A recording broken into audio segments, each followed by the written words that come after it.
Hello, all my lovely friends. How you doing?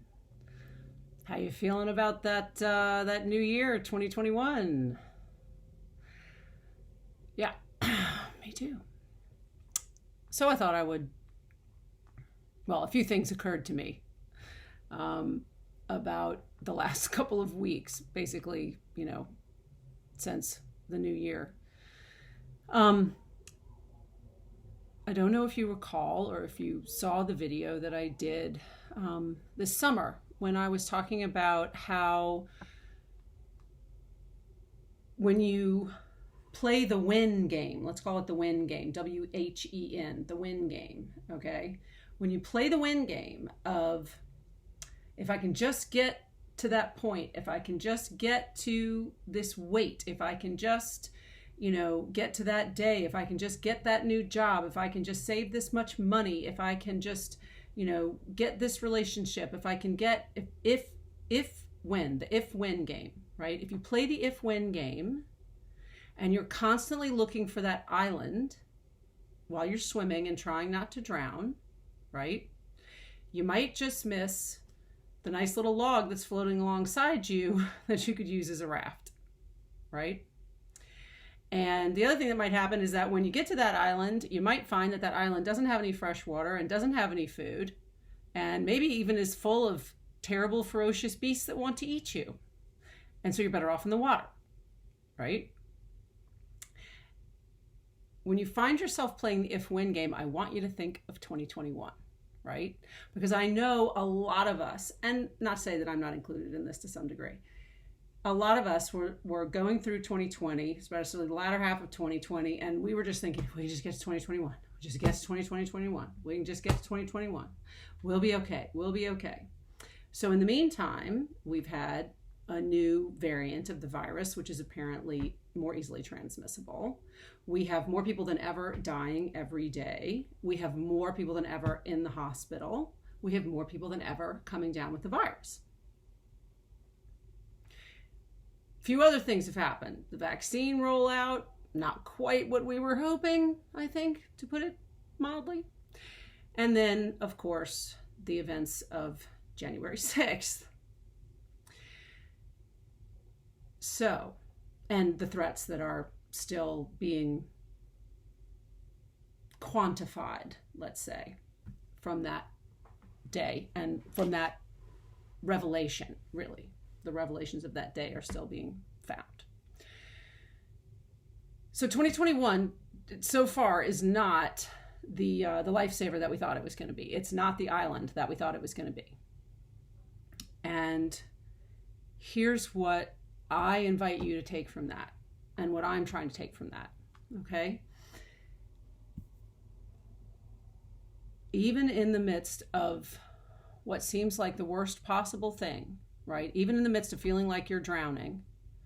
And remember, I'm not coming from a place of everything's been pie in the sky, right? I mean, I've lost my father. He had COVID. I had COVID. My daughter had COVID. Financial stress, school stress for my kids. All of that has been part of my life, trying to figure out how to navigate in this pandemic world, right? But I can find blessings from 2020. I can. And I'll give you some examples. I have a 16-year-old daughter, and normally at this point, she would be out with her friends all the time, and I would already be in the rearview mirror for the most part. And because of COVID, we have spent so much time together, and it has been amazing. It's been fun. We have had a great time together, and I will always be grateful for this year, for the time and that I've spent with my daughter and the relationship that we have as a result of it. I'm not saying that our relationship was bad before, but it's really been a wonderful thing. So I can say that I'm grateful for that. I put out my book in 2020. I'm very grateful for that. That would be The Reluctant Alchemist, just in case you missed it. I think that would be hard if you know me. If you look at Facebook. I also had, time to do other work, to explore other things that I'm hoping I'm going to be soon bringing to fruition, right? Time to work on a new website. I've had time to do stuff, right? And I've had time to blow stuff off too, which hasn't necessarily been good. But just to be honest. But I do want to remind you that no matter how bad things seem, there are always good things in the midst of them. There are always silver linings. It's a cliche for a reason. There are always blessings. And to remind you also that focusing on good things, being grateful, changes your brain chemistry, okay? That is the inner magic of your body that you can control, all right? You have control of this. It is a choice. I know it's not an easy choice sometimes, but it is a choice. If at least once every day you can focus on something that you're grateful for, some blessing, even if it's a hard blessing, okay? That will change your brain chemistry. The more you focus on negative stuff, the more that changes things in your brain, chemistry in your brain, to continue to focus on negative stuff. Negative will continue to find negative. Positive will continue to find positive. Okay? And doing something every day that brings you joy is also a really good way to change your brain chemistry. Okay? For the better, right? Away from anxiety, away from depression. And just as an example of that, I have a favorite new song, and it's called Life's Too Short, which is very appropriate for what I'm talking about, particularly in the middle of a pandemic and with, threats everywhere and everything.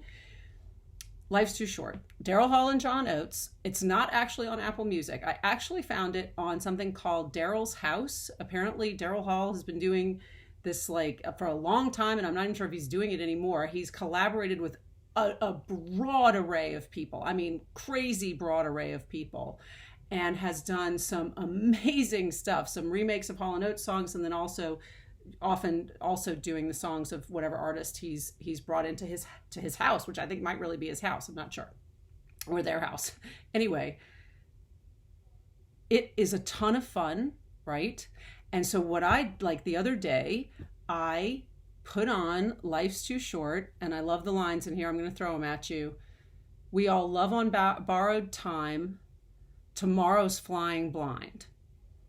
Right? That's pretty much all I need to say. I can just turn this thing off right now. We all love on borrowed time. Tomorrow's flying blind. What does that mean? That means turn on some music that you really like and dance your ass off in your bedroom, okay, by yourself, and generate some joy for yourself. That's my suggestion. Now, you may have other things that do that. I also sing in the car, which brings me great joy. Vivian and I sing in the car together, and James. We all sing in the car together, and that brings me great joy. So that's really what I have for you. I'm just going to leave it there, okay? So, I think a lot of you that I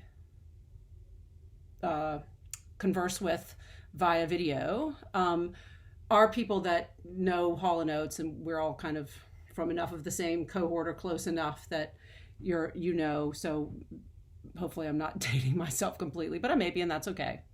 I mean, I got the gray to prove it. So anyway, check out Daryl's house for a little fun, and check out the song Life's Too Short. You can either find it not on Apple, but it is on Spotify, and then also it's on the Daryl's House list. Ton of fun. The version on the Daryl's House list has lots of brass and fun stuff on it. So anyway, that's what I have for you today. Focus on the good, not the negative. Don't be looking for that island. Find the raft near you, okay? Find that log that's floating in the water and get on it, all right? And then sing and dance while you're there. Big love. Mwah. And I hope to see you and talk to you soon. Bye.